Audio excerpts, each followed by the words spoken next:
Okay, we're going to get right to it. So if you didn't watch our coverage on the Conyers situation, make sure you go back to those videos and check those out, because we're still going to be covering those issues. Now, I'm going to tell you the amount of stuff that's coming across my timeline. These people are absolutely losing it, especially when it comes to black men. And it's like it's going up a whole nother notch. Check this video out. About black men supporting Kamala Harris, then you are not a black king. You are not an alpha male. You are not the picture of black masculinity. What you are is a simp for right-wing white supremacy. What you are is a beta for right-wing white supremacy. What you are is a toxic incel who is internalized white supremacy in America. And you are the reason why black women and women in general are picking the bear over men. Because you are toxic. You have a hatred for black women. You cannot deal with black women being in power because you were stuck wherever you are in life, and you hate to see women advance because that makes you feel emasculated as a man. And if you feel like that, then you need to get your shit together, because it's not up to women to fix you. It's not up to them to big you up as a man. If you feel small seeing black women rise in power, that's an issue you have to deal with. And some of you would rather go out there and side with white supremacy and side with the man who hates black people than try to say, let me correct myself as a man. And what am I doing wrong? You want people to come around begging you for your votes. What kind of grown man does that? You can't look at the issues. Well, Master Trump, he done gave me a gold pair of sneakers and a pack of Newports, so I was going to be voting for him. That's the type of black male you are. You're the type of black male who can be brought out with trinkets, with the show. That's what you are. You don't care about anything. You don't care about content. You care about the showmanship or something. You're the type of black man that when black people are trying to do something, you go, look at him, master. They's over there. They's planning to run for their freedom. That's what you are to black people. If you are offended behind what Obama said, you need to grow as a man. But some of you can't. You're stuck in your little boyhood, even at the ages that you are right now, because you haven't healed that childhood trauma from high school. Now check this video out. But, you know, we can't poll people's hearts, and we can't see into people's hearts. And so when we're looking at these polls and we're looking at who is voting for Trump, you've got 53% of white women that voted for him in 2020. We've got to reach those women. We've got to reach those ridiculous, crazy black men that did vote for Trump. Ridiculous, crazy black men that did vote for Trump. Okay, let me just say this, you know, for the slow people in the house, there's a cardinal rule. It's a basic rule in marketing. Okay, I'm kind of like my background, and when you're marketing to somebody, the goal is to try to win them over to buy your product or to buy your service.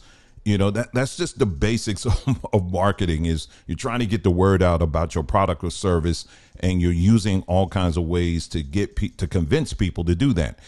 Now, when you do that, you never go to the people and insult them.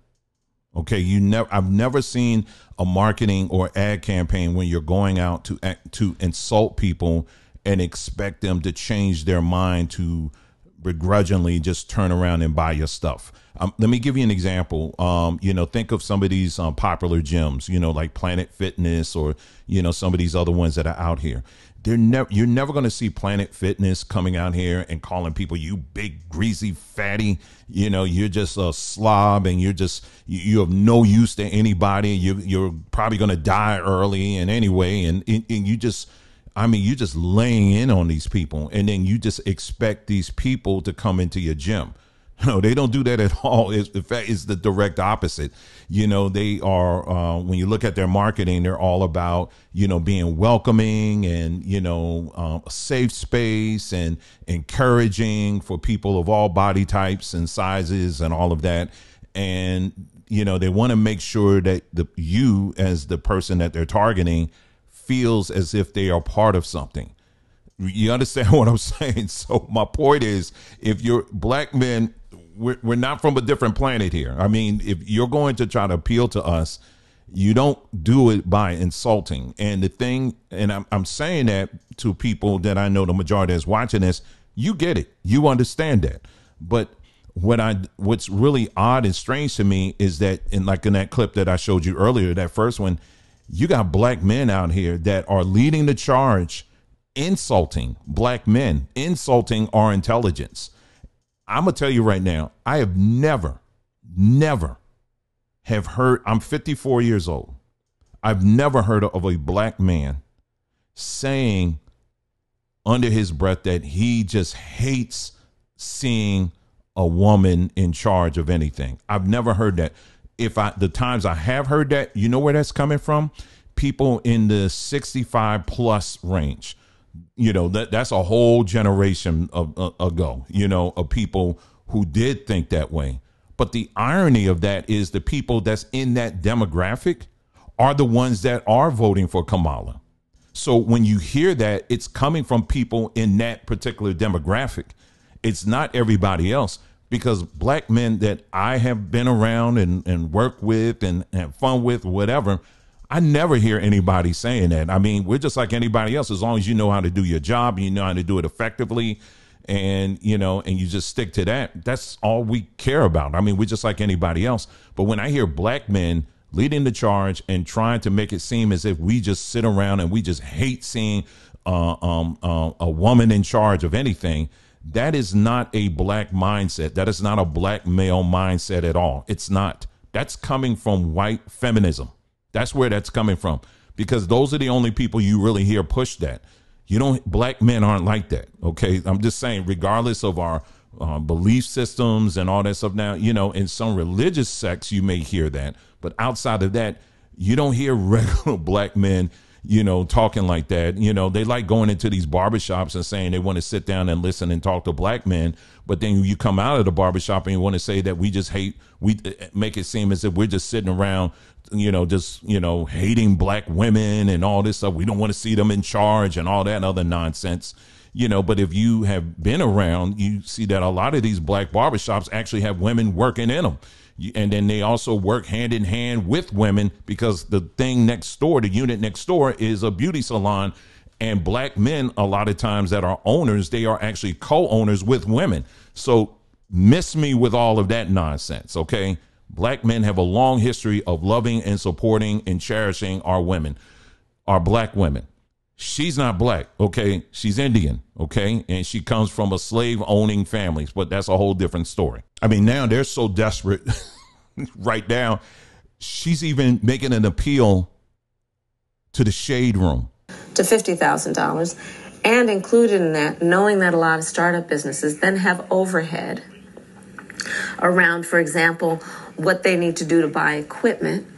For those who are startup and don't have the connections historically, a $20,000 forgivable loan for them to be able, for example, to pay to set up a really good website. So that their business it might intersect with PPP loans and how, a mess. Some people were involved with that, the PPP loans and fraud and all of that. Hold on. Bro, this she on the shade room. Hey, bro. Look, man. The fact she just said that is insane. And I ain't pro-Trump, but god damn. So it must be pretty bad. So what we're going to do now, you have on the screen right now, this is the plan that they just rushed out today. I mean, it was all in sync today. That, she finally did. She's doing something for black men. She's doing something. She heard our cry, and we're going to take a look at it. We're going to go line by line. We're just going to be straight up honest. OK, so let's go ahead and take a look at it. So this is what they're rushing. This is from Bakari Sellers. This is the guy, that was out here crying because he was saying, when I think of the goodness of Kamala, whatever it was he was saying, he just broke down and started crying. Anyway, so this is what he rushed out, and then it's all on social media today. So let's take a look at it. All right. So number one, he says, I want you to pay attention to the language here.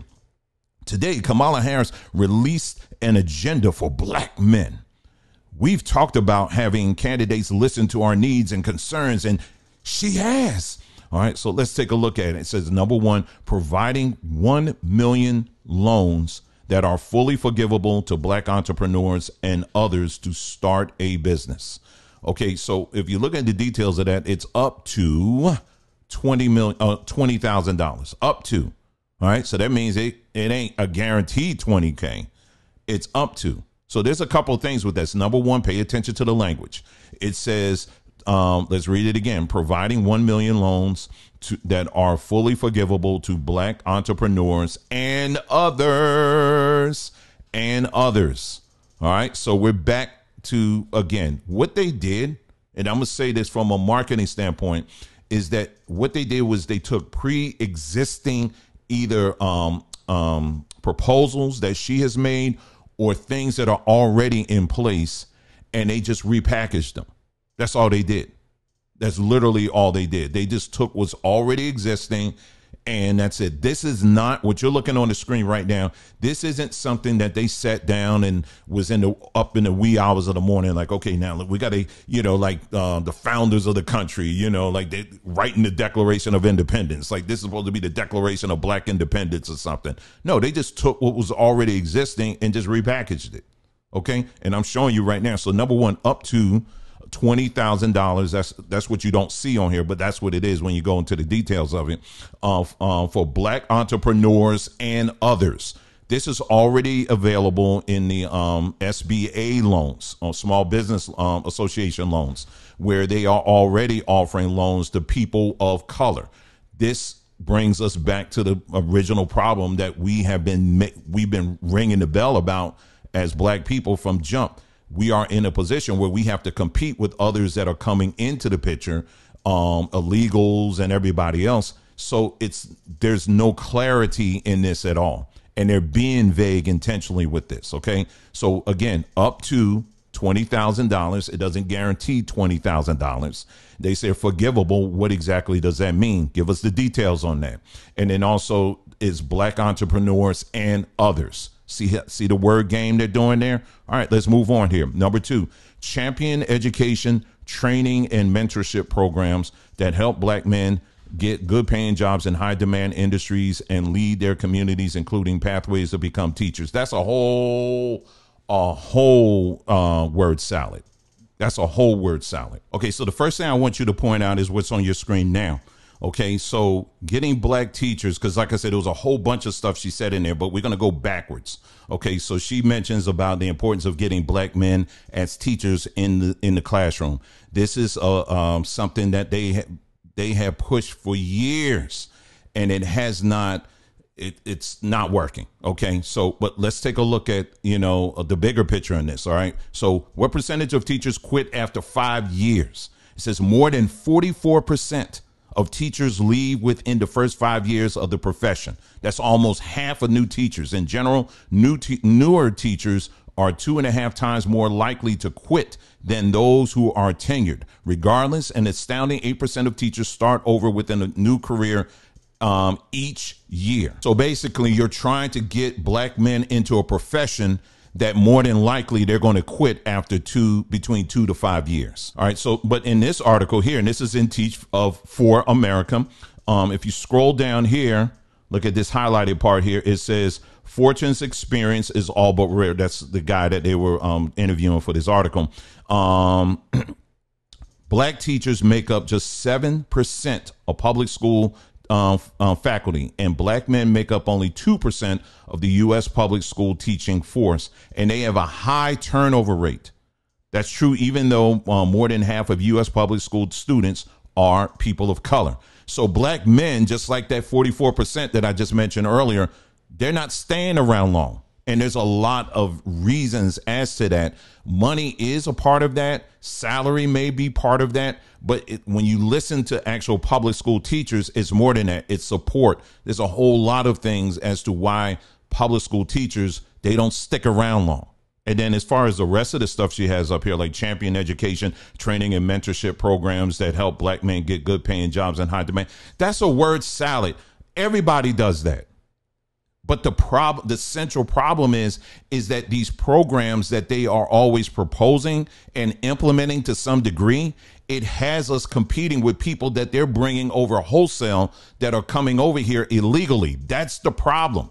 It's not that they don't have these programs, it's that these programs have a wide open back door where we as black men have to compete with everybody else. And I'm saying black men, but black women too. Okay, so let's look at the next one. Okay, so number 3 says supporting a regulatory framework for cryptocurrency and other digital assets so black men can invest in and own these assets are protected. This is not first of all, hold on.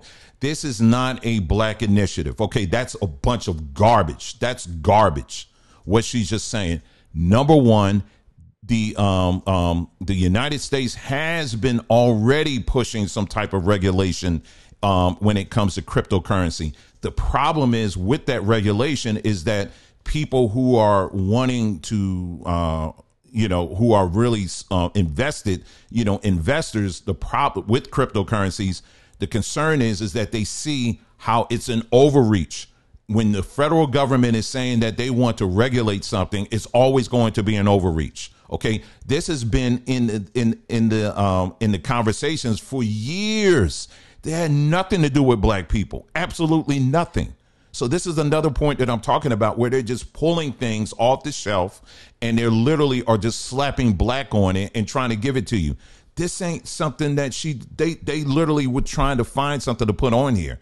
This has nothing to do with its black people specifically. It doesn't. Now, are black people, when you look at the percentages, black people there is a significant percentage of black people who do invest in crypto, but they're not building wealth. Okay, that's the difference. The people that you really see building a lot of wealth in crypto are people who have enough money to also invest in things like in stocks and other things like land and other investments like that. When it gets to crypto is kind of like, I don't know. It's the only thing I could come up with is like Candy Crush. In other words, you can make some money off of it. Yes.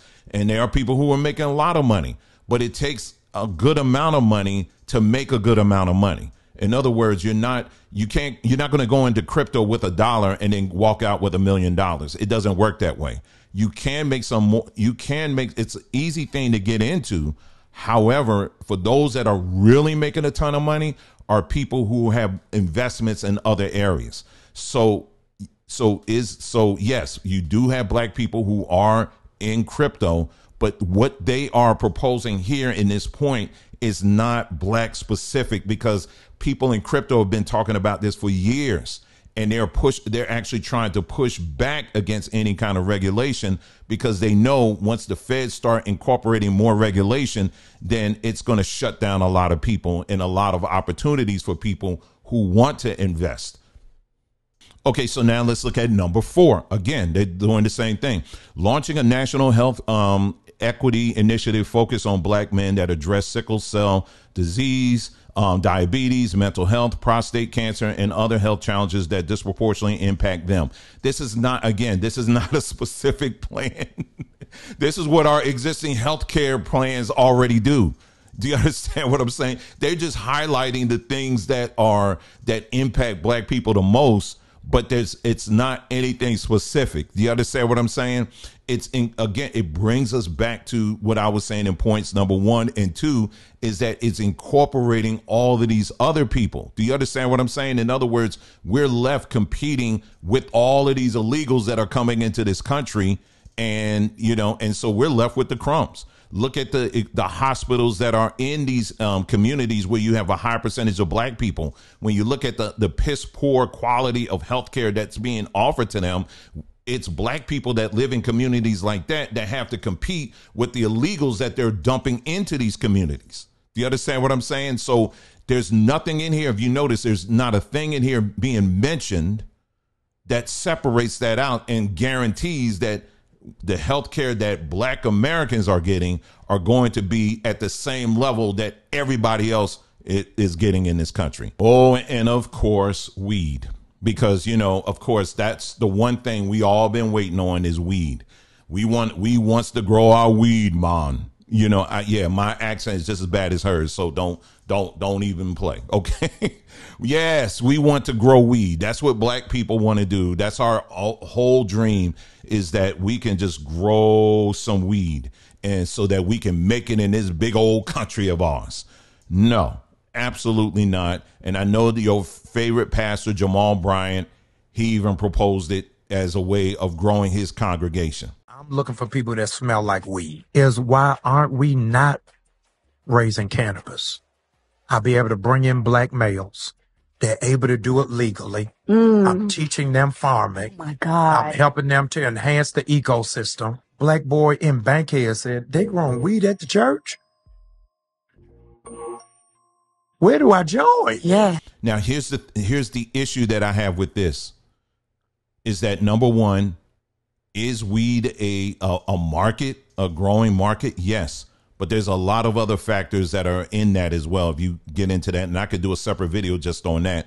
It ain't as simple as you just getting out there growing weed and all of a sudden you're going to be a millionaire. There's a lot of other competitors that are out there right now that have pretty much have already taken control of that market. So that's number one. Number two is that if you want to get black people involved in growing something, how about you invest in getting us to growing our own medicines, growing other herbs, growing other plants that will address a lot of these health ailments that you mentioned in point number 4, that will address those things directly, and investing in that without any interference from the pharmaceutical companies. How about having protected plants that only we can grow? How about something? I mean, if you're really, really, really, really, really serious about this, how about having zones where there's no pharmaceuticals? We don't have to worry about any interference from the pharmaceutical companies or anything like that. These are protected fields and protected areas where we can grow this stuff and we can distribute it amongst each other. And there's no additional taxes or anything like that being assessed on these things. How about that?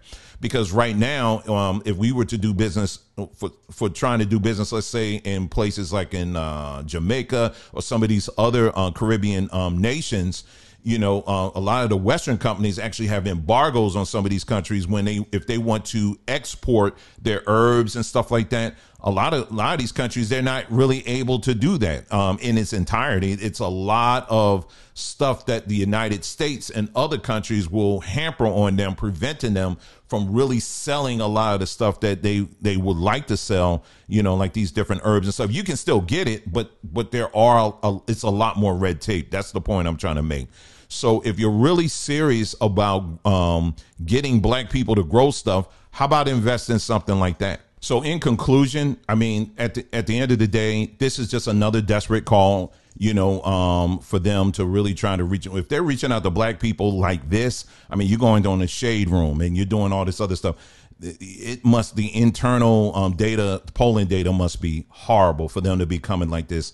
And, just the amount of insults and stuff that they're just levying on black people left and right. What it shows is what a lot of these people really have in their hearts towards their own people they claim their own. And when you look at these people a lot closer in their backgrounds, many of these people who are leading the charge in these insults are part of these fraternities and sororities and stuff like that. So it really is amazing to me to see, particularly these members of these fraternities. I mean, these are supposed to be the hallmarks of black manhood, but yet when you come out and speak to regular men, you got to insult them. So it says a lot about your organizations and what you really stand on and what you really think about other black men.